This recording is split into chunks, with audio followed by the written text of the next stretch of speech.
Well, good afternoon and good evening if you're in the USA. If you're overseas, it's already Super Saturday morning. I am Bruce, aka the guy in the blue shirt, and my method is simpler, faster, better. And what that means, I was trying to explain that the other day, and somebody said, "So you're like a professional cat herder?" And I said, "Yes, I am." When it comes to processes, or as a good friend of mine, Anthony, who I saw at our LinkedIn local, would say, Bruce, I think you're a process fixer. So it's always good when people tell you what they think you are in a nice way, right?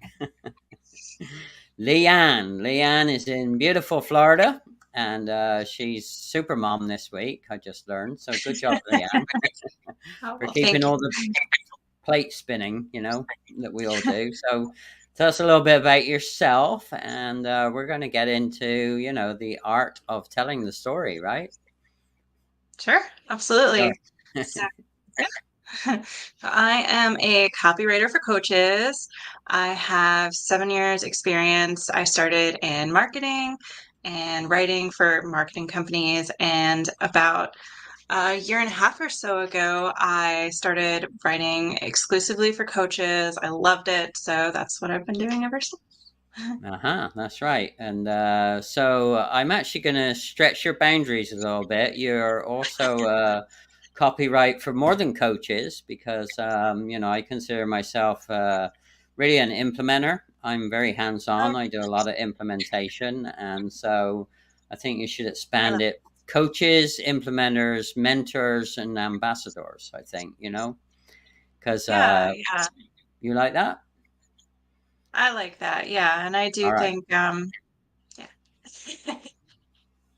Yeah, absolutely. And I know why we all niche. It's more helpful for the people that we hope to serve if you're more narrowly focused. So yeah, copywriting for coaches has a ring to it, but I think you're way more than that. At least with my experience with you, and happy to have you back for actually round two because we didn't get all that much time to talk about the craft and the art and the science, because I know there's all three in what you do. And I love the way that you share your craft, art, and science in the way that you post. So take us through, what are the fundamental steps of how do you bring somebody's story to life, particularly something that's been around the block a few times like me. So what's your approach?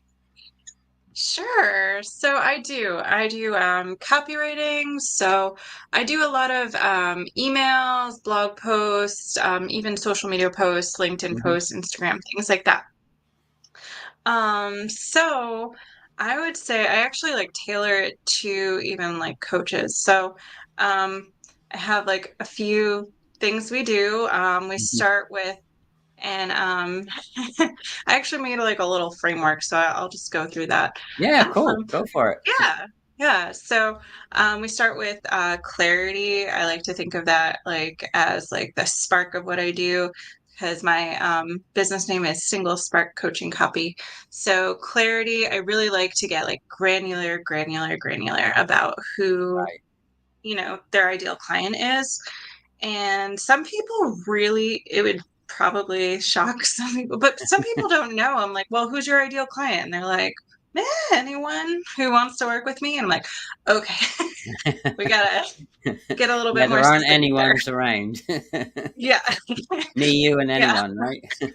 Right. Right. And if you were to help everyone, I tell people that if you were to help everyone, that would be like a logistical nightmare. It would be very stressful for you. Right. Um, So, clarity is actually a great thing and it helps everyone involved. It helps you, it helps your clients. Hmm. So, and even if you're established in what you do, years later, it can help to kind of like revisit that.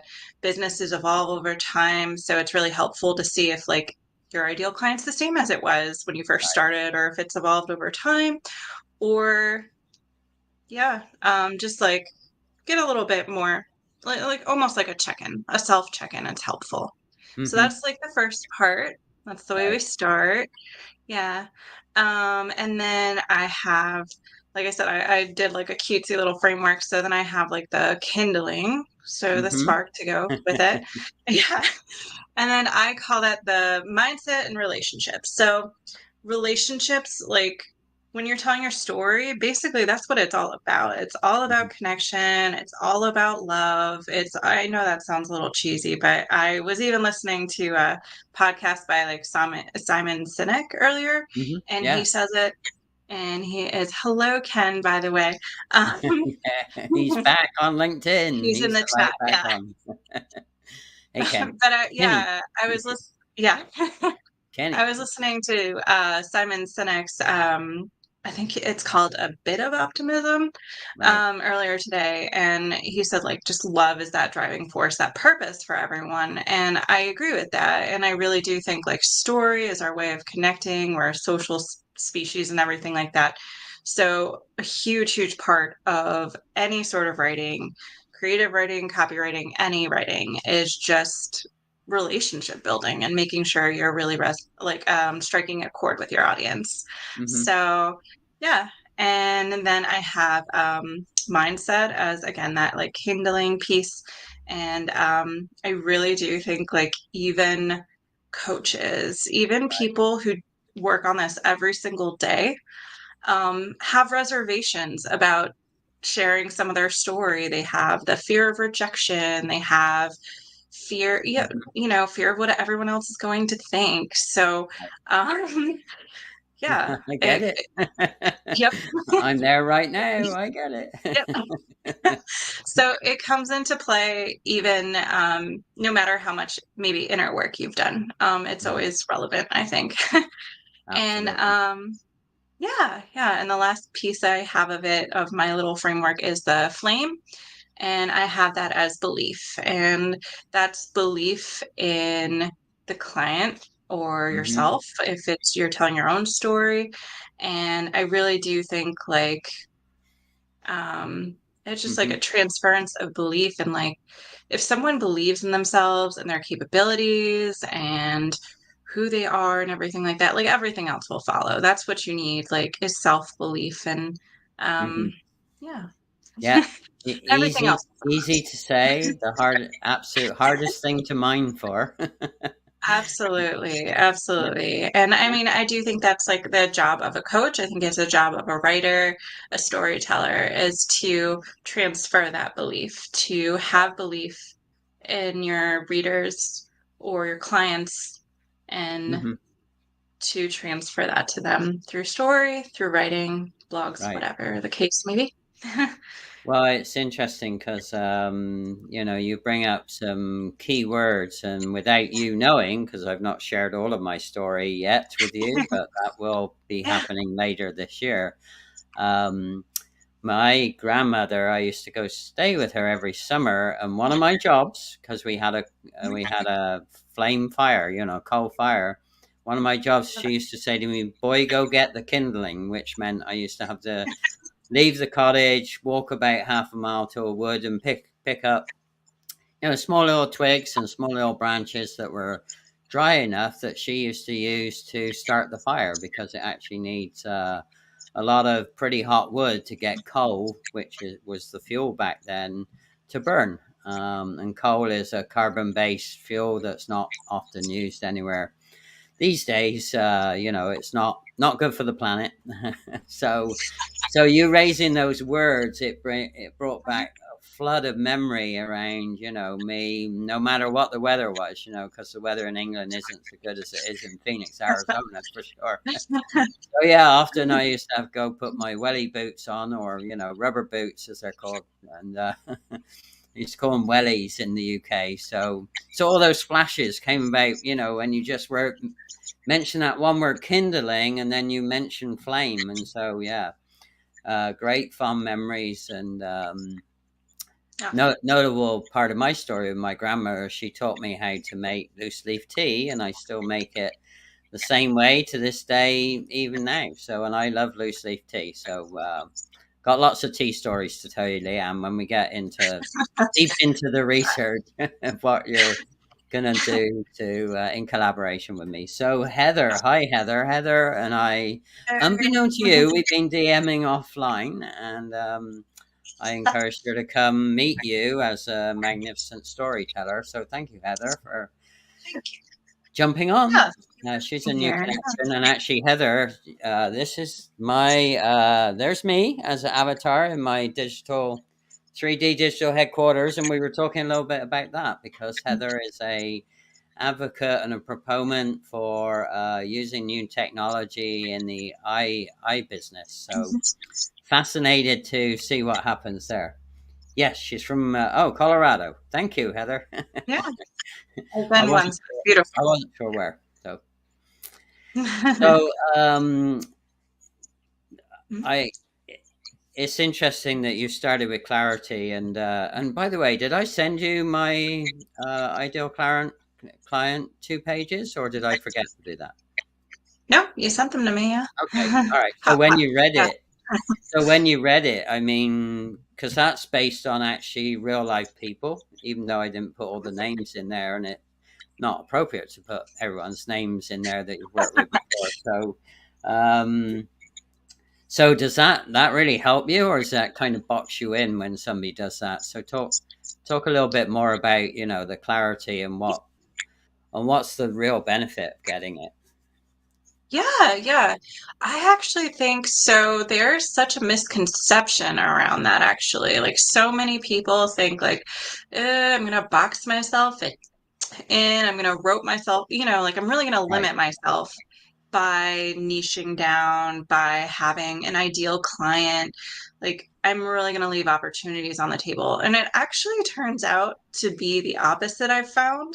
Mm-hmm. Like, Right. when you have that clarity about who you're serving and stuff, you can speak directly to them and you can really, really strike an emotional, a more impactful and more powerful note with Right. them. And yes, will every single person fall at 100% into your ideal client avatar? No. No. And you may still choose to work with them. Like, Mm-hmm. you may still be like, all right, yeah, well, I can make it work this time or whatever the case may be, but you will get more of your ideal clients. You will see more of that, just like Mm-hmm. perfect messaging for to reach who you Right. want to reach and who you want to help. And usually we're most suited to help kind of like one, I don't want to say one person because your ideal client is kind of like a group of people, Right. but we're have the experiences, the stories, the expertise to help that one, like I said, the Yeah. group of people really. And um, when you can like get that clarity and just, Mm-hmm. I want to compare it almost to like when you're reading a book or something like that, or even listening to a podcast or something, and someone says Right. something or you read a sentence that just stands out to like almost makes you stop and Mm-hmm. say it and be like, wow, that was really profound, or that just struck Mm-hmm. a like personal note with me that just really like described my life or where I want to be in life. That's what clarity brings you. That it gives you. Yeah. So maybe I can help you because part of my character is I don't like numbers, but I have to use numbers. So I've gotten, I guess, a little bit more comfortable. But interesting enough for me, it's only about 6% of the total people I will ever meet in the past, currently, or in the future that are really going to jive with me. And so trying to squeeze somebody that's not really ideal. And I've worked with people in the last couple of years that have not really been my ideal client, thinking it'll be okay. I can do a really good job. But actually, the downside is you don't do, I find, or I don't find that I do such a really good job for those people. Even though that they have the need, and I decided to go with them, even though I knew right from the get go they weren't ideal. It just becomes, it was harder work for them, and it was definitely harder work for me. So there's a trade off there, right? There's a trade off between being super helpful, and then there's a trade off between not overworking either the person or persons you're working with and yourself. So it's a delicate balance, and comes with experience, and don't be afraid to say no. And now if I say no, I try and no, but let me refer you to somebody that I think might be Yeah. a better fit for you. So I think that's the Yeah. other advantage of clarity, is that you know when to say yes, and you also know when to refer away. So what Right. are And you said it, but you're going to be most effective for your ideal client. And right, that's going to make your life easier, but it's also going to make their life easier. They're going to get the right, best results and stuff when they're your ideal client. So it's really a sure. kindness for everyone involved. All right, so let's get into the meat of the story, because I love to learn from your experience. And I tell people, when they ask me, well, why do you host LinkedIn live streams? And I say, well, it's simple. I go to Global University now once a week, because I'm trying to go back to doing this every Friday. And what I mean by that is, I get to tap into people like you and my other 250 plus guests and learn. I get a rapid university course in 45 minutes or less. So what are some of the gems of a story? What's the impact that you've seen within the last several years of doing this? Well, what's a good case study? Again, you don't need to mention names, but tell us a story about the story. A story about a story. Yeah.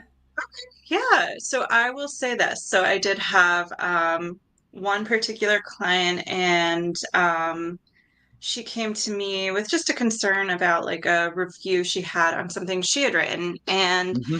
um, I'm trying to like just make sure I don't give like too No, no, no. crazy It's all right. identifying You can be details. But yeah, general. yeah. But basically someone had like said something like a little unfair, Right. and um I encouraged her to like share more. And she's like, well, this isn't really true because she kind of had sugar, and we're so Hmm. drawn and apt to do this. We kind of sugarcoat our stories sometimes and like leave Right. out the hardships. And we Yeah. think that makes us more accessible to everyone and more relatable, more palatable, Hmm. however you want to phrase it. But at the same time, people actually want to see those hardships. They want to Right. see that you're human. And so I encouraged her. I'm like, okay, well, if you're comfortable with it, because you really don't owe anyone your story. If something's really, really sacred to you and feels really too personal to share, I mean, we all have so many stories. You can just share something else. But, Yeah. yeah, but if you're comfortable and you feel like it might help someone, share some of the hardships. Absolutely, open up a little bit, and you'll be surprised at how much of a difference that can make. It feels really uncomfortable at first. It feels Right. really scary. But I went to a business retreat with my client, and she shared her story actually in a speech, and the person next to me was crying. So Hmm. her sharing that story just really, really impacted, like just like the person next to me, the whole room, and everything like that. And I think prior to our conversation, um, she felt like a little bit like she had to sugarcoat things Right. to, yeah, come Yeah. off a certain way to put up a facade. So Sure. I love peeling those layers back if and when people are comfortable. Yeah. So Heather said transparency is everything, and in fact, you won't know this yet, but one of my gifts is actually facilitating cross-functional teams, and I've done a lot of that in my past. And one of the parallels to what you just said in my setting. So, say if we were in a room like this, so well organized and so perfect and so neat. I do a thing called process mapping, and I've worked with people before that are more on the perfectionist side rather than being the good enough kind of people. And what I used to find is when we used to ask people to come and do like a peer review or a review of what people had done, the better it looked, the less feedback we got, because people were like afraid to, they didn't want to like mess up your work. So Yeah. I used to have to always kind of downtone or tone down, all the perfectionists in the room. They say, well, this doesn't, don't worry, leave it. If Is it good? They say, yeah. Is it good enough? No. Okay, it's good. So when you get people to look at something that is okay and not too perfect, they don't mind taking it apart a little bit more, and or they don't mind adding their layers of experience on top of it. And so yeah, in my cross-functional team networking or cross-functional work that I've facilitated over decades, the room never looks like this. It looks like this to show people as a tour, which is what this is the start of my tour in the Omniverse City.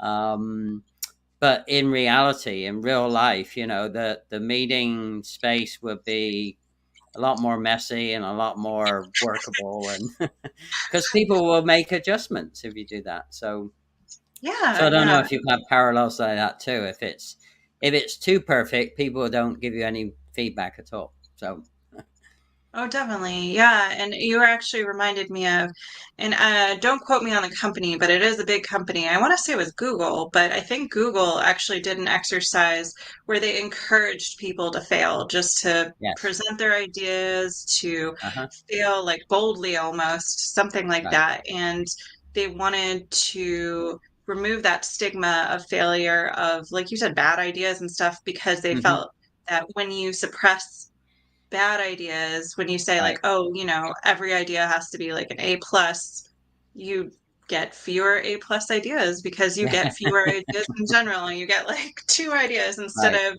20 ideas, because people are Well, afraid. They're yeah. afraid of rejection. They're afraid of not being good enough, smart enough, all of that. So, Hmm. Well, before Google, which is true, and a lot of the top tech companies, actually 3M that designed and made the Post-it note long, long time ago. And I know this because I used to buy a lot of Post-it notes when I process map. I don't use computers; I use Post-it notes, and like imagine this room with brown paper all the way around it. It's called butcher paper. I use paper and Post-it notes when I process map because it's easy to do. You don't need a computer. All you want is Sharpies and 2x2 Post-it notes. Well, the glue that made the Post-it note was actually a mistake, and they were actually about to dump all this adhesive, and somebody was playing around with it and found out that it would stick to paper and be, it would be sticky over and over and over again. So yeah, so one of the greatest stationery selling products ever on the planet, aka the Post-it note, was born from a massive mistake where 3M were going to pitch all this adhesive that they thought was all honked up. They turned it into something else. yeah. So what a Yeah. great mistake, huh? Yeah, yeah, I love that. And that's so true, because I do strategy calls. I mean, copywriters do it different ways. I tend to do strategy calls with my clients. I get on the call, like a call with them, and we talk about what we're going to do. We do interviews, we strategize together that way. And sometimes I feel like you said, it's a little bit more organic that way. People Right. say a little bit more. And some of the things are like, oh, but don't use that, or something like that. We don't use that for specifically, but it has prompted a conversation that was useful, or a gem that was useful. So, Right. But and people, if you're watching this, either as live or replay, if you're live, at least say you're here because we don't know unless you say something in the comments. If you're watching it as a replay, full transparency here because Heather said God be transparent. Leanne and I are going to be working together, which is why I wanted her to come back for series 2. But some of the things that I've already shared with Leanne, I know are going to get even more uncomfortable. Not because it's Leanne, it's because inside here there's a lot of imperfection, and there's a lot of, oh, I wish I hadn't said that before, or oh, I wish you don't share that. But the trust that I'm building through my conversations with Leanne, either like this live, so you can all see what we're doing, but more importantly offline, is that Leanne makes me feel safe to share all the quirky stuff that's really happened to me. So if you're thinking about telling your story and you don't know if it's going to be safe or you feel it will be trustworthy, then just reach out to Leanne and find out. Find out for yourself. Hey, Precious. Precious is, I can't remember which country, but she's from another land, I believe. I can't remember everyone where they're from. I'm not so good at that, but I need to get better at that. Anyway, so tell us where you're coming from, Precious. So thank you for saying hi. And yeah, if others are listening in and you're shy, don't be shy. Just say hi. We won't pick on you too much, right? Right. And in the meantime, so in the meantime, moving on. Stop talking, Bruce. While we wait, yeah. No, but we're in the very beginning stages if we're just being fully transparent, but right. I have definitely Nigeria, awesome. Oh, yeah. Cool. All right, Precious, welcome. Yeah. I have gone over your vlogs, your video blog and everything like that, and there are such common, I don't want to say common's the wrong word, but such like heart-filled themes in there that I'm seeing pop up already, like first love, young love, community, like even your love of race cars and everything like that. I feel like everyone they know when they meet me. Precious. Yeah, but I feel like everyone has something like that. It may not be race cars. For me, it's like reading, writing, running.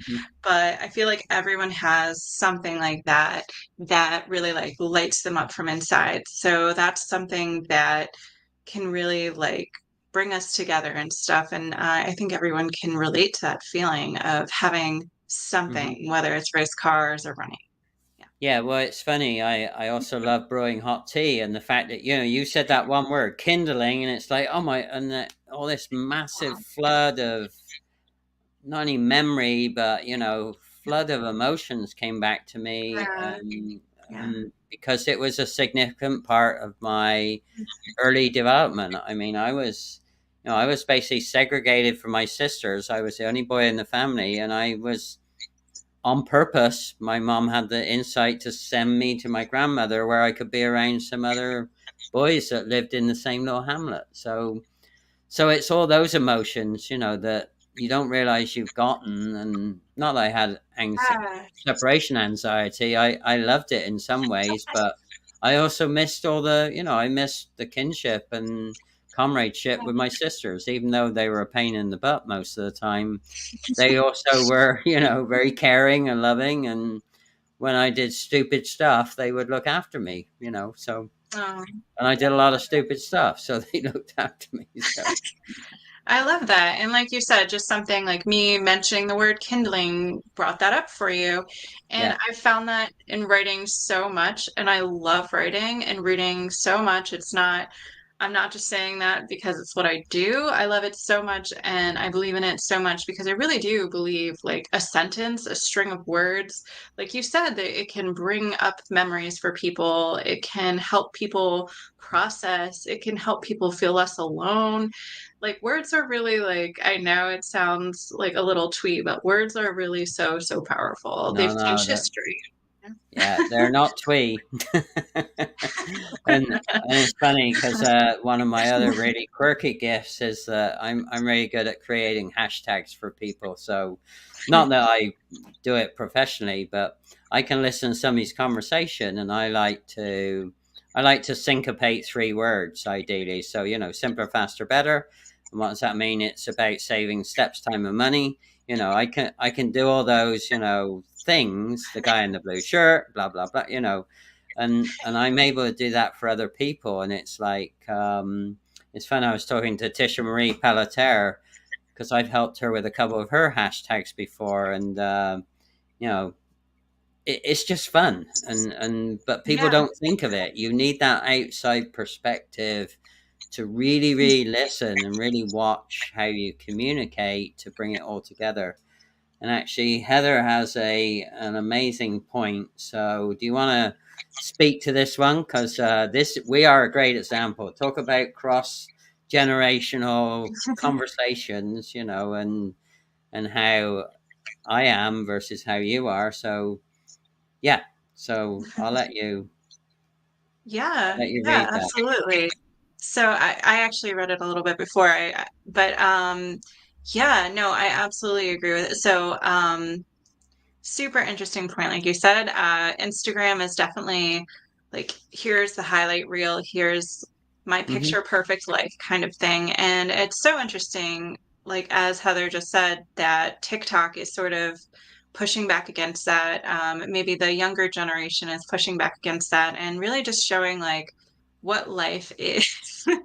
And yeah, it's you know, I'm not trashing Instagram. I've have clients who have great success there, but you know, there's so much more than just like a really striking picture or just a really ambitious. Right. Like, even I think it makes it so much more powerful. Like, I think there's and Hmm. this is almost like just reaffirming what we were saying before through social media and da, da, da, da. Hmm. But I think it's so much more powerful, instead of just showing that picture perfect Right. end result, to Hmm. show maybe the messy behind the scenes, the transition, how you got there, and even, which is like really almost taboo, but even that, like once you get there, it's still a journey. Like, we're always on a journey. Um, I was just listening to, like, I love podcasts, but I was just listening to someone say, like, instead of to strive to be happy, strive to be happier, Right. because happiness isn't a destination. Like, if you strive for progress, if you strive for growth, you can always do Hmm. that. But if you Yeah. strive just for that end result, you're going to end up meeting Right. your goal. You're going to end up, you know, with the Instagram picture, and then you're going to feel like this emptiness inside. So, Yeah.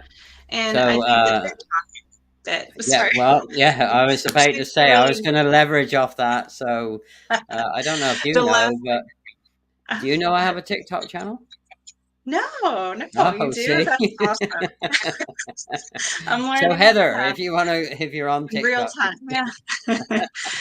actually it's at simpler, faster, better. Imagine that. So, and you mentioned two of my passions, which is, you know, car racing for sure. There's a lot of IndyCar stuff on there. There's also a lot of situational stuff that I've done around IndyCar, getting a little bit raw. And then there's all, I think not all, but pretty much most of my rough around the edges video clips that you've started to look at, Leanne. So, yeah, so yeah, at simpler, faster, better on TikTok. So you can go see, you can go see how I present myself there, which is definitely cross generational.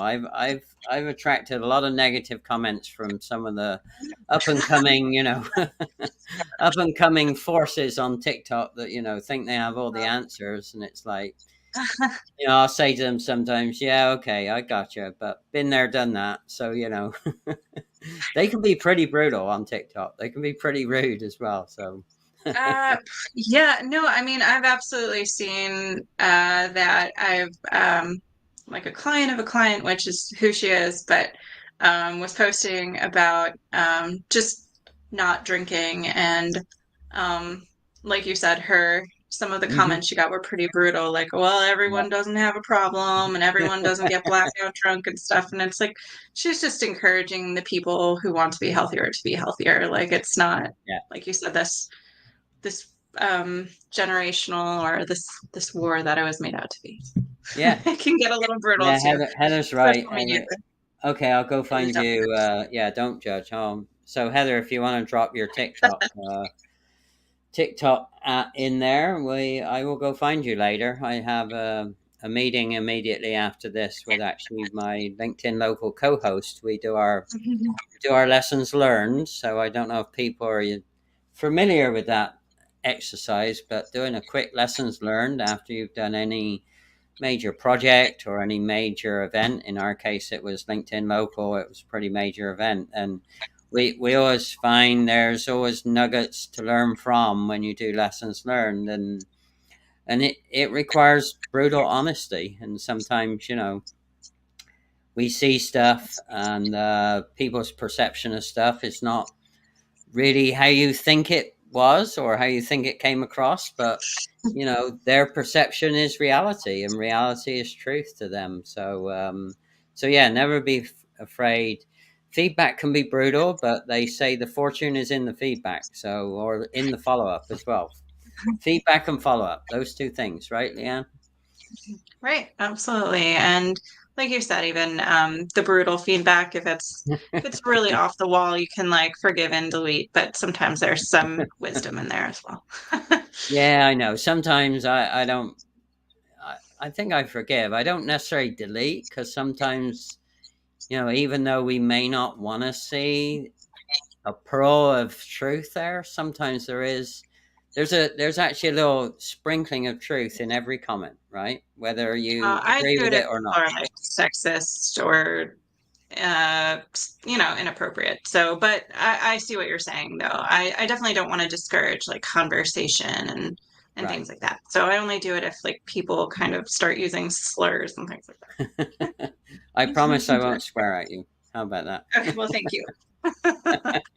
Well, not on And that's purpose. really only happened to me maybe twice, like in like 10 years. So that's not a common occurrence. Well, it's funny because typically I don't, typically at least in my professional world, I don't F bomb. However, I have learned that it can be when you don't, when you really want to make a point, particularly to a group that might be stuck or they're just not getting it. I find that strategically dropping an F bomb can have a magical impact.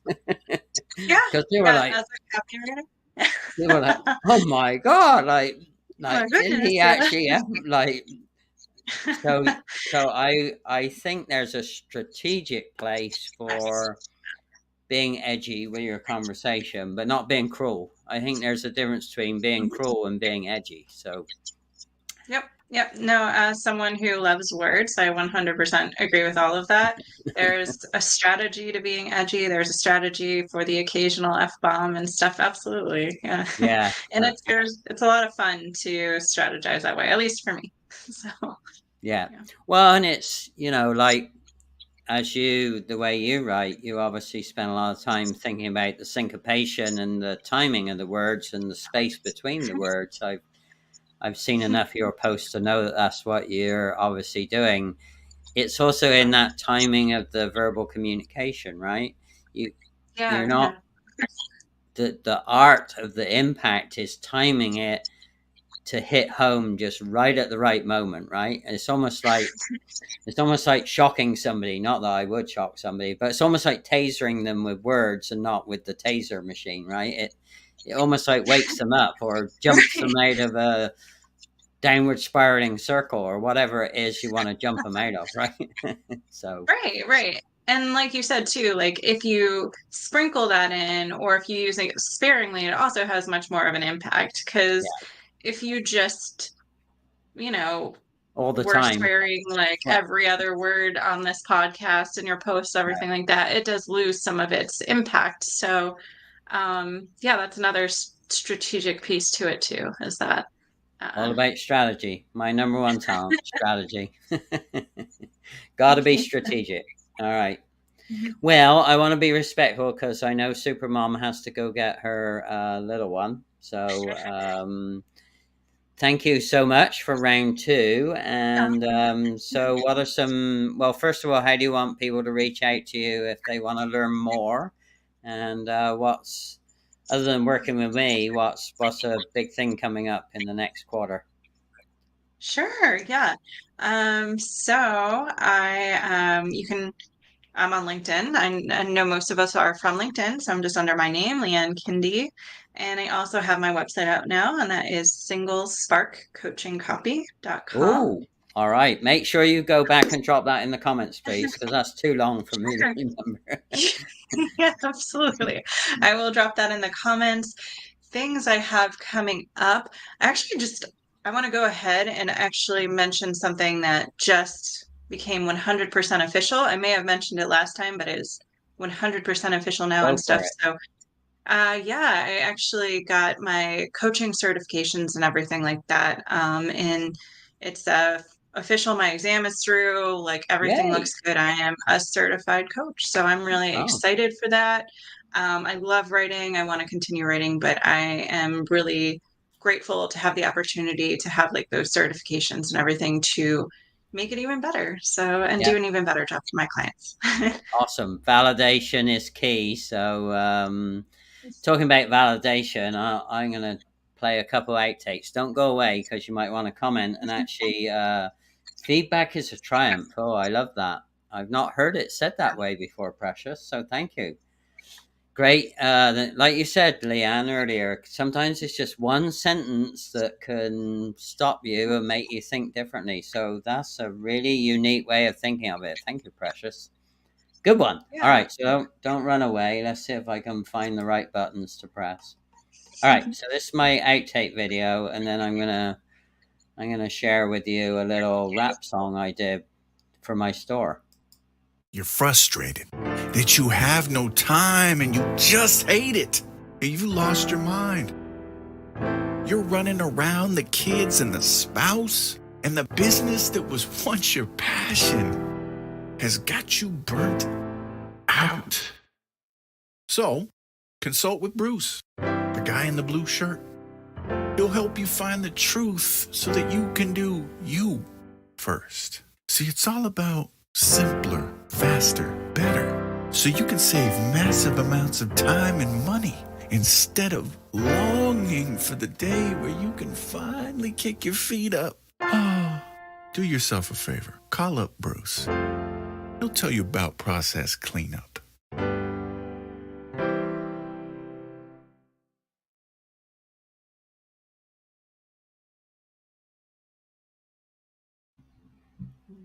It's Devin James, the brand story maestro.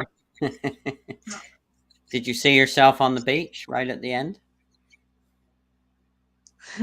Me? Yes, you. Did you see yourself on the beach right at the end, the lady? Right. I can relate to that feeling, and I'm only 15 minutes away. I could go Oh, just stop. tomorrow. Yeah, yeah. Stop. All right, and this is just for fun. I don't know if I did this last time, but after I worked with Devin, I call him the brand story maestro because he uses words and music so effectively. But I wanted to do something for fun to get people to understand what this is all about. And it's actually about 3 rooms called Connect, Shop, Play. So here's what we came up with. So humor me. We ended up creating 3 spaces which people are going to be able to see. And we ended up with spaces called Connect and Shop and Play. You don't want to miss out, that's all I'm gonna say. The right place, the right time, the right tech. In the omniverse is where I place my bet. Connect and Shop and Play. Imagine having Google stocks back in the day when you got up on the ground floor. Pennies to the dollar, this is opportunity calling, so you better yell holla.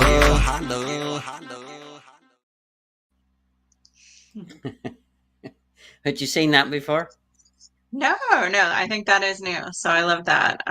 Yeah, the Omniversity. It's so much. It's fun, but it's also, like you said, just new technology. It's really exciting to see what's possible. So Yeah, I think you need to come on and join me as a champion there.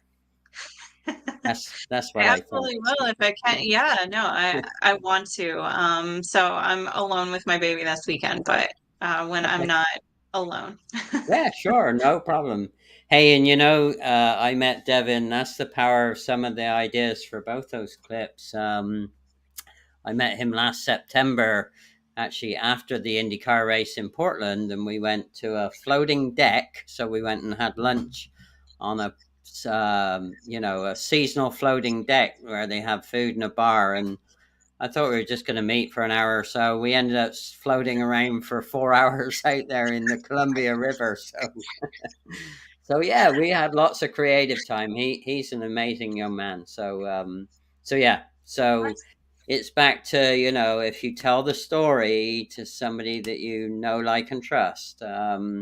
It's and he had he he had hardly any edits from. I just gave him a bunch of stuff, and I told him, "Hey, this is the outcome I want to create," and he went after it. Unbelievably talented. So yeah. So if you tell your story and let people work with it, it's amazing what they'll come back with. So no pressure, Leanne.